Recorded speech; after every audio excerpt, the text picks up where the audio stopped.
Shalom Kingdom Citizen, welcome to Rock Ministry. Sebentar lagi kita akan bersama-sama mendengarkan firman Tuhan. Melalui firman Tuhan yang disampaikan, kami percaya saudara akan diberkati dan diperlengkapi untuk menggenapi rencana Kristus dalam hidup saudara. Jangan lupa untuk like, comment, and subscribe, dan share video ini agar menjadi berkat bagi banyak orang. Selamat menyaksikan, Tuhan Yesus memberkati.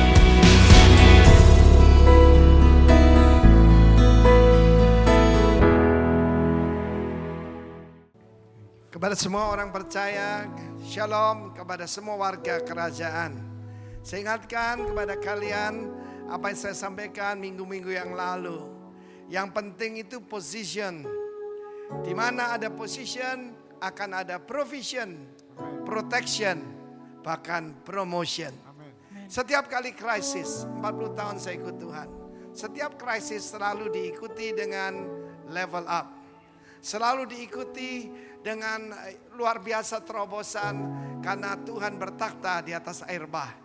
Tuhan bertakhta, bersemayam itu bertakhta di atas tsunami. Jadi pastikan saudara tahu siapa diri saudara. Kita adalah warga negara kerajaan Allah. Kita yang sudah percaya, kita ini adalah biji mata Tuhan. Oke? Dan hari ini saya akan menyampaikan satu pesan, bagaimana menolak bala. Saudaraku yang kekasihan Tuhan, banyak orang mencoba dengan bermacam-macam cara bagaimana menolak bala sampar ataupun COVID-19 yang saat ini sedang terjadi. Karena itu ada satu kebenaran dalam firman Tuhan yang saya ingin bagikan kepada Anda hari ini. Di dalam 1 Tawarikh pasal 21, maka di situ iblis ataupun setan yaitu memprovokasi David, yaitu untuk melawan kepada Tuhan. Kita harus tahu bahwa bangsa Israel tidak terkalahkan selama mereka menyenangkan hati Tuhan. Selama mereka di dalam Tuhan. Kristus sendiri berkata, di luar aku kamu tidak bisa berbuat apa-apa. Tetapi bersama dengan Tuhan we can do all things. Kita bisa melakukan perkara-perkara besar. Kita bisa exploit the great things for God. Dalam 1 Tawarikh 21 itu kalau kita baca pasal 20, satu pasal sebelumnya, dan bersama dengan itu adalah 2 Samuel pasal 24. Jadi ayat 23 isinya kemenangan, kemenangan, kemenangan, kemenangan, kemenangan, kemenangan, dan display daripada pahlawan-pahlawan gagah perkasa daripada David. Saya ulangi sekali lagi, umat perjanjian tidak bisa dikalahkan oleh musuhnya. Kecuali dia melawan Tuhan. Dia hanya bisa dikalahkan oleh Tuhan sendiri. Karena itu iblis cuma bisa memprovokasi. Iblis cuma bisa menipu.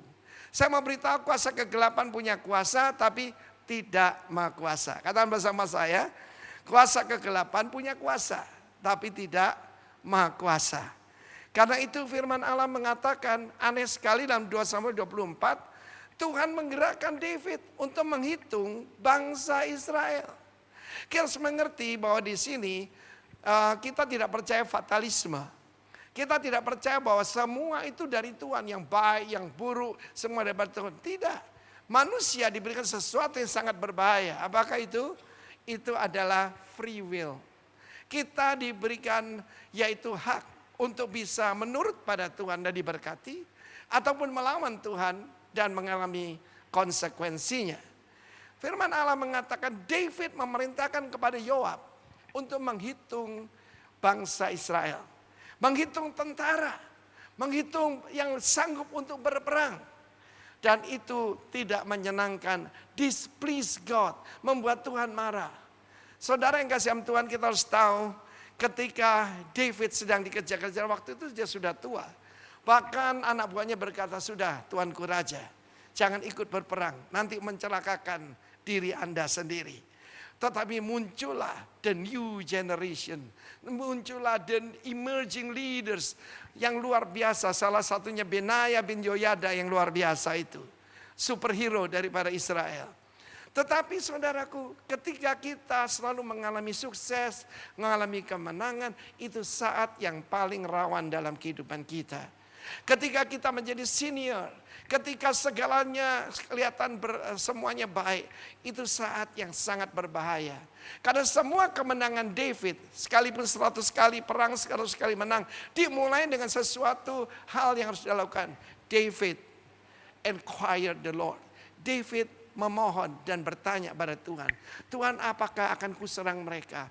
Apakah frontal atau memutar atau sebagainya? Dan Tuhan memberikan kemenangan. Sekali ini dia tidak tanya Tuhan. Berapa banyak saudara hari ini mengalami kerugian, kegagalan, dan juga mungkin malah petaka karena tidak bertanya kepada Tuhan. Ada satu dosa yang jarang dibicarakan orang. Itu adalah presumption. Presumption itu saudaraku adalah dosa terlalu berani. Dosa kesombongan rohani. Dosa terlalu berani. Dalam kitab Ulangan, bahkan kitab Bilangan juga diterangkan. Bagaimana ketika bangsa Israel juga dalam kitab Yosua sudah dijelaskan juga. Bagaimana kalau tidak disuruh Tuhan, akibatnya adalah disaster. Akibatnya adalah malapetaka. Karena itu umat Tuhan, dengarkan baik-baik apa yang saya sampaikan hari ini. Ketika kita sungguh-sungguh bertanya pada Tuhan, dalam segala hal. Misalnya saja dalam Yakobus 5 dikatakan, aku pergi ke kota Anu, berdagang setahun dan mendapat untung. Dan Tuhan bertanya lewat firman-Nya, mengapa engkau merasa begitu yakin?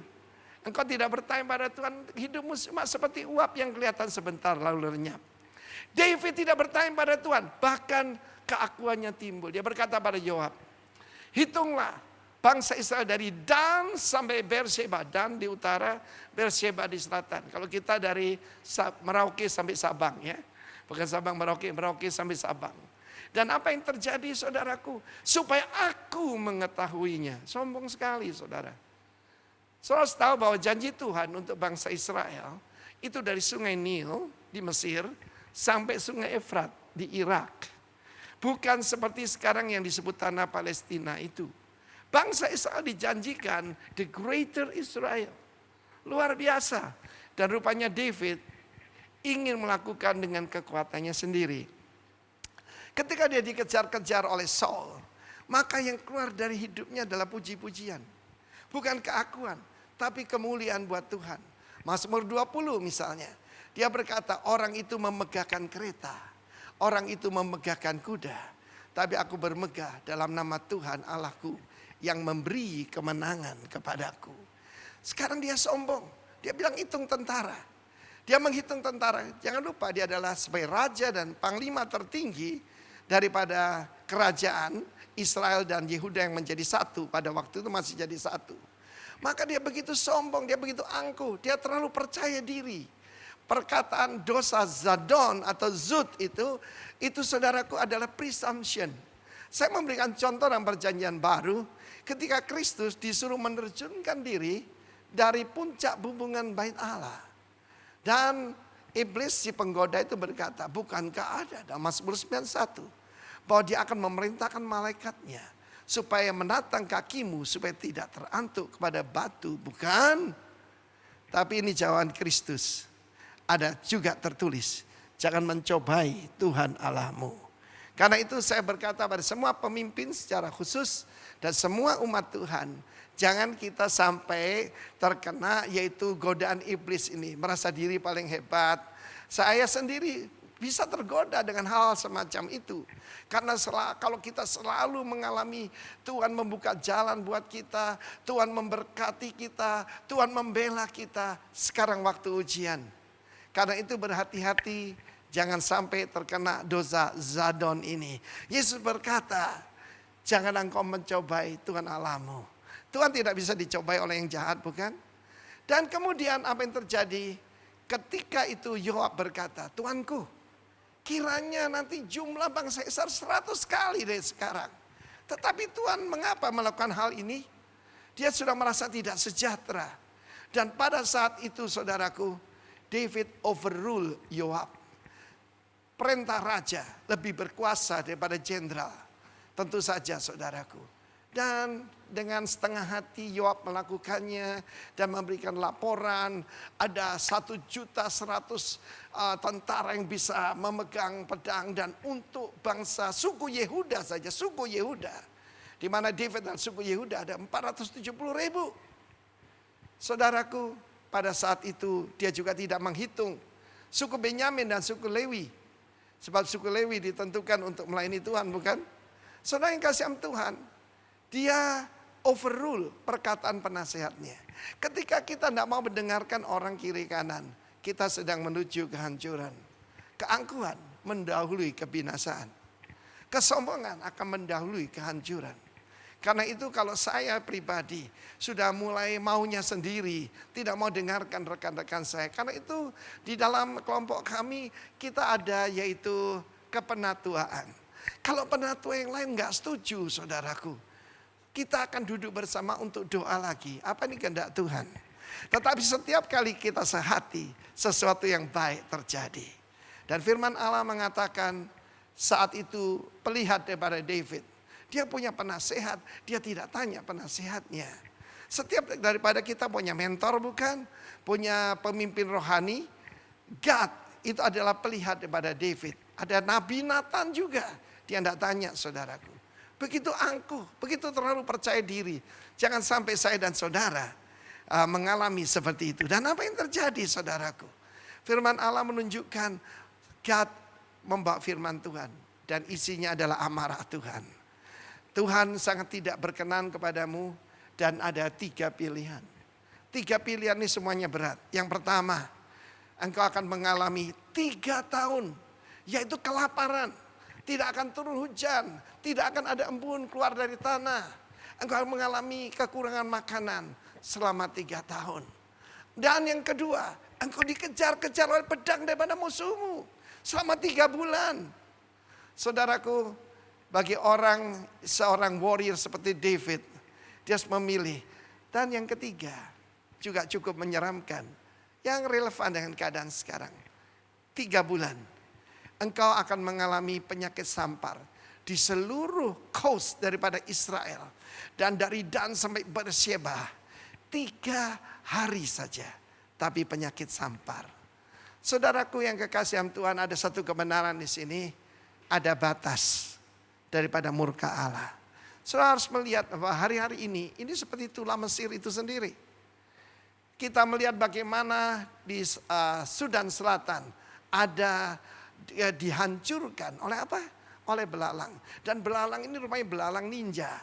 Karena ukurannya 2 kali lebih besar dan tentu saja sayapnya besar sekali. Dan saat ini di daerah yaitu Afghanistan, Pakistan dan Xinjiang sebelah utara daripada China sedang bersiap-siap.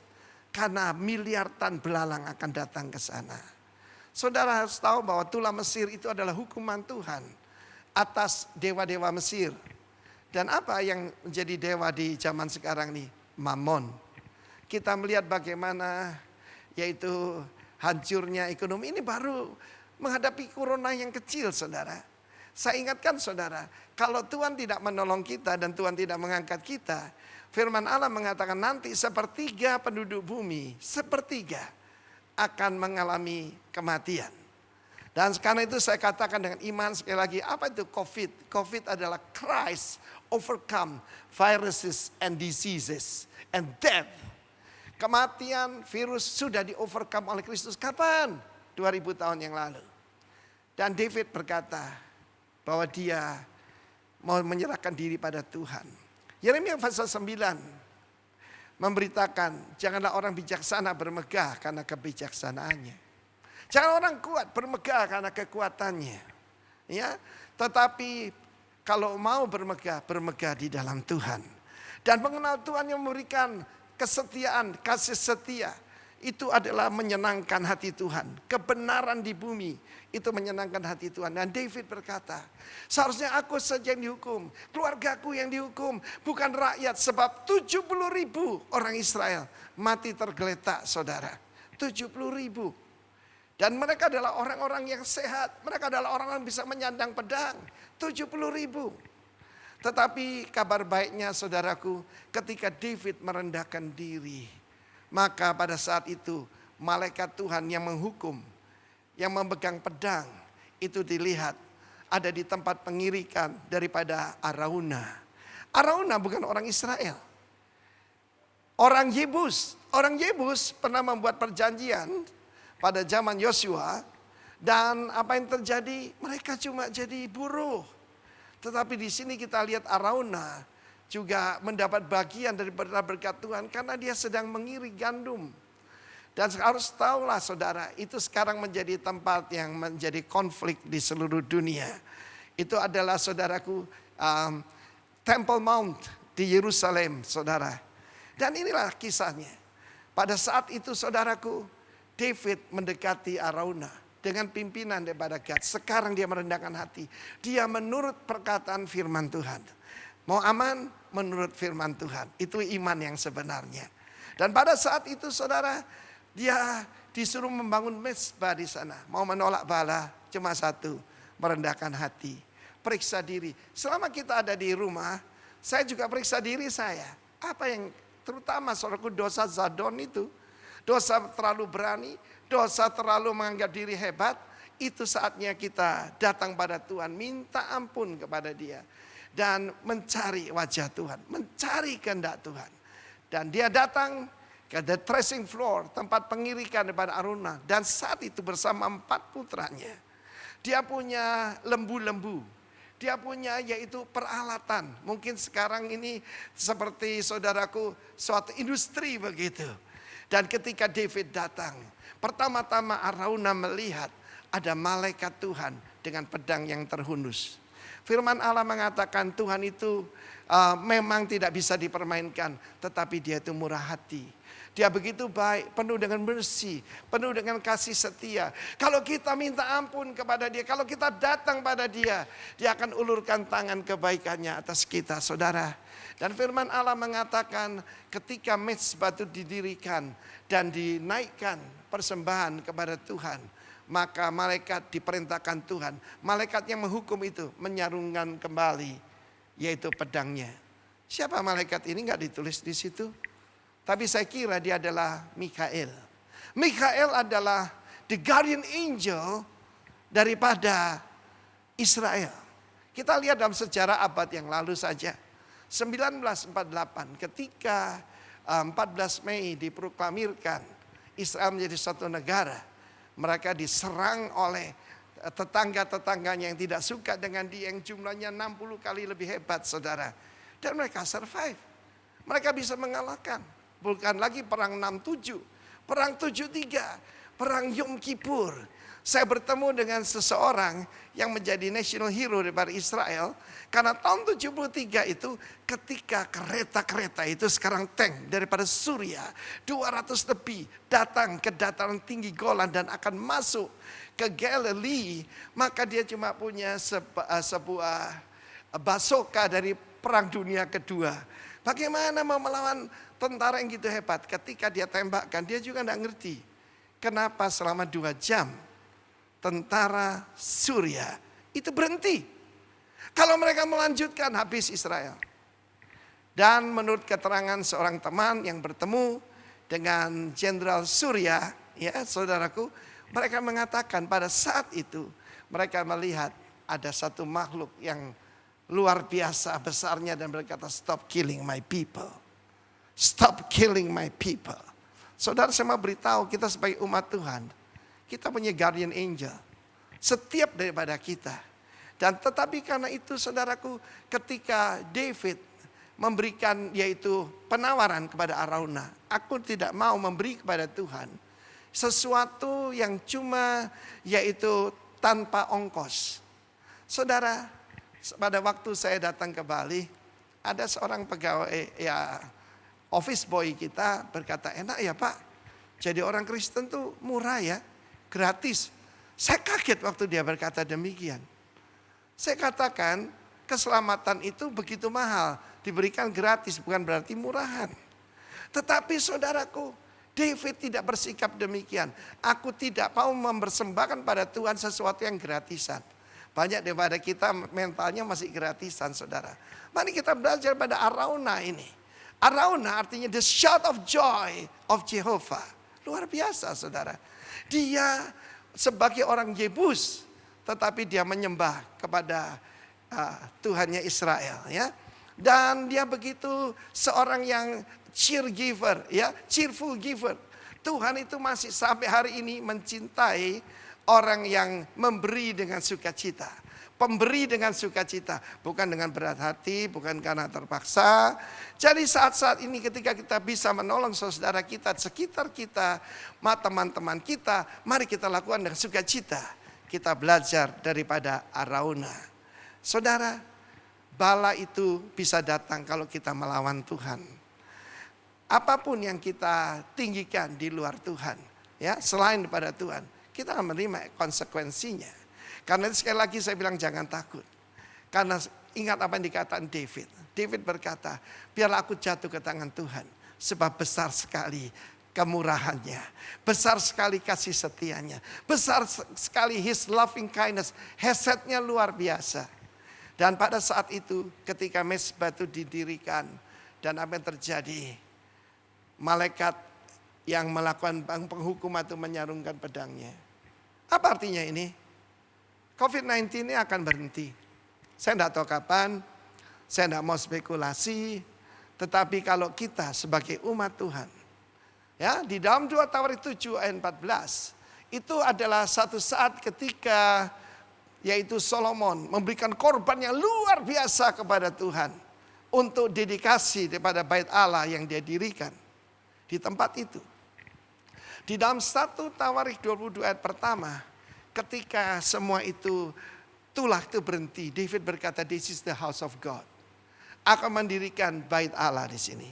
Aku mendirikan mezbah untuk korban bakaran bagi bangsa Israel. Dan ketika itu saudaraku, Tuhan berfirman, sekiranya ada penyakit sampar, sekiranya ada kelaparan, sekiranya ada pedang musuhmu, tetapi kalau engkau merendahkan hati, engkau mencari wajahku dan merendahkan hatimu, mengakui kesalahanmu, maka aku akan kembali menyayangi engkau. I will heal your land. I will heal your land. Saudaraku, sebagai bangsa Indonesia, kita sedang menghadapi krisis yang belum pernah saya alami. Usia saya hampir 70 tahun, saudaraku. Saya mengalami krisis tahun 65 yang mengerikan itu. Saya mengalami semua, saudara. Kalau krisis ekonomi paling kecil lah, saudara, ya. Krisis moneter nggak ada apa-apanya. Tapi sekali ini, saudara, orang yang membegahkan dirinya tidak bisa, saudara, berbuat apa-apa. Contoh lain dalam perjanjian baru adalah Simon Petrus. Dia menepuk dadanya. Ketika Kristus memberitahu, akan diserahkan kepada orang-orang tidak beriman. Saya tidak mau suka bilang kafir, nggak enak ya. Kepada orang Romawi maksudnya.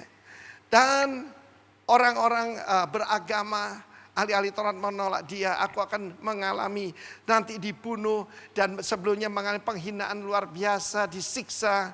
Simon Petrus menepuk dadanya. Dia berkata, yang lain akan meninggalkan engkau. Aku tidak bakal. Tetapi dalam Injil Lukas, ya, dikatakan bagaimana Kristus berkata, Simon, Simon, iblis telah menuntut engkau. Bagaimana iblis bisa menuntut kita? Kalau kita memegahkan diri. Kalau kita masuk dalam dosa zadon. Kita menjadi, saudaraku, terlalu percaya diri. Simon, Simon, kata Kristus, iblis telah menuntut kamu untuk menampi engkau seperti gandum. Saya mengucap syukur Kristus mengatakan seperti gandum. Lihatlah saudaraku apa yang terjadi saat ini melalui krisis virus ini. Maka akan terjadi penampian antara yang kudus dengan yang tidak kudus. Antara domba dengan kambing. Dengan orang yang bersungguh-sungguh dan tidak bersungguh-sungguh dengan Tuhan. Akan ada penampian. Dan juga saudaraku, firman Allah mengatakan bahwa aku akan berdoa bagimu. Wow. Kristus berjanji, I will pray for you. Dan nanti kalau kamu sudah sadar, kuatkan saudara-saudaramu. Mari kita lakukan itu. Mari kita lakukan itu. Kita kuatkan saudara kita. Tapi nomor satu, kita periksa diri kita. Jangan kita masuk dalam dosa. Begitu sombong angkuh seperti David. Seperti Simon, mungkin juga saya, kita semua mau bertobat dan mencari wajah Tuhan. Tuhan berkata bahwa engkau akan ditampi. Tapi dengan sombongnya Simon berkata, ya, bahwa semua ini akan meninggalkan engkau. Aku siap masuk penjara, aku siap mati buat engkau. Nggak ngerti juga saudaraku. Dia bilang, Simon, sebelum yaitu ayam berkokok 2 kali, engkau akan menyangkal aku 3 kali. That's what happened. Ini kabar baiknya, Kristus berdoa. Dan dia saudaraku imam besar agung, dia adalah raja di atas segala raja. Dan firman Allah mengatakan 3 hari saja. Saudara, 70.000 orang itu mati karena kebodohan dari seorang pemimpin. Kita bersyukur presiden kita adalah saudaraku contoh dari kerendahan hati. Contoh saudaraku daripada kelemah lembutan. Mari kita belajar dari beliau. Bayangkan ibunda tercintanya saja beliau berkata tidak usah ngelayat. Silakan berdoa buat kami dari rumah masing-masing. Saudara, saya maaf ini saya tidak ada istilah lain. Seringkali kita seperti David itu seperti apa? Seperti kebanyakan pejabat di Indonesia ini. Mereka kira kalau mereka itu jadi pejabat, jadi anggota DPR, eksekutif, mereka boleh melanggar segala peraturan. Tidak saudaraku, sama sekali tidak. Kita sebagai umat Tuhan secara khusus, kita harus jadi contoh buat yang lain. Ya, ketika diperintahkan untuk tidak mengadakan kebaktian secara umum, kita lakukan secara streaming ini. Saya dimaki-maki orang biarin aja. Ya, saya mau tunduk pada pemerintah. Sebab itulah perintah Tuhan. Tidak ada pemerintah yang tidak berasal dari Allah, bukan? Nah, saudaraku dalam 2 Tawarik 7 ayat 14 ini ada satu formula yang luar biasa.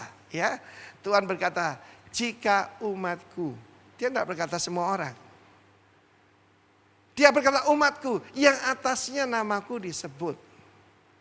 Yang percaya pada Tuhan Yesus. Mereka merendahkan diri, mencari wajahku dan berdoa. Berdoa di sini bukan mengucapkan doa Bapa kami 100 kali. It's a petition to the king. Itu petisi kepada sang raja. Maka aku mendengar dari surga dan memulihkan negeri mereka. Itu janji Tuhan. Mari kita berdoa buat Indonesia. Dan saya ajak kita naikkan satu pujian bagi Tuhan. Jadi sekali lagi saya ringkaskan. Jangan kita jatuh dalam dosa zadon. Ataupun dosa kesombongan rohani. Dosa terlalu berani. Zud atau zadon itu dosa terlalu berani. Dan marilah kita dengar dari rekan-rekan kita. Jangan kita overrule mereka seperti David terhadap Yoab. Mari kita dengarkan apa yang dikatakan Gad, dikatakan Nathan, hamba-hamba Tuhan yang diurapi. Tetapi David mengalami ini semua untuk pelajaran bagi kita. Supaya kita yang hidup di abad 21 ini, firman Tuhan tidak berubah loh saudaraku. Langit dan bumi akan berlalu. Tapi firman Tuhan akan tetap kekal selama-lamanya.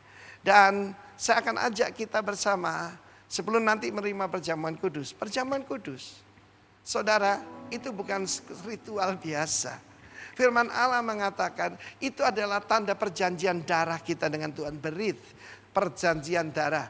Dan saudara yang kasih Yesus berkata bahwa tubuhku adalah benar-benar makanan, darahku benar-benar minuman. Ada orang tanya pada saya, suplemen apa terbaik di dunia? Ada. Perjamuan kudus itu suplemen terbaik di dunia. Dan saya masih percaya Tuhan adalah Tuhan yang menyembuhkan. Dalam hidup saya tutup dengan kesaksian saya. Saya mengalami dilepaskan dari maut pada waktu saya bertobat 40 tahun yang lalu. Usia saya 28 tahun. Di mana saya mengalami empedu saya infeksi berat dan hampir pecah. Dan Tuhan sembuhkan saya, termasuk penyakit keturunan saya itu asma yang diturunkan lewat orang tua saya. Dan Tuhan sembuhkan secara ajaib. It's 40 years ago. Tahun 2002 saya dideteksi kanker getah bening. Dan saudaraku 4 dokter di Surabaya, dokter paling terkenal semua. Mereka mengatakan suspected lymphoma maligna, limfoma yang mematikan. ada dari X-ray dan MRI, macam-macam saudara ya. CT scan, itu banyak benjolan di perut saya ini. Lalu kemudian saya cuma datang pada Tuhan dan berkata, Tuhan izinkan aku, kalau boleh, yaitu melihat hasil tuaian. Dan Tuhan begitu setia, dia sembuhkan saya.